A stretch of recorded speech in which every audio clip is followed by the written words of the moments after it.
একটি জঙ্গলে ছোট্ট কুটিরে টুনি আর টোনা থাকতো। টুনি, টুনি, তাড়াতাড়ি বাইরে এসো, এদিকে তো মহাকাণ্ড হয়ে গেছে। কি হয়েছে টোনা? তুমি এত অস্থির হয়ে ডাকছো কেন? কি হয়েছে?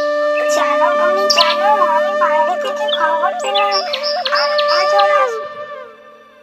তাহলে তো আমাদের বাসাবাড়ি সব উড়ে নিয়ে যাবে, আর আমাদের তো ডিম পাড়ার সময় হয়ে গেছে।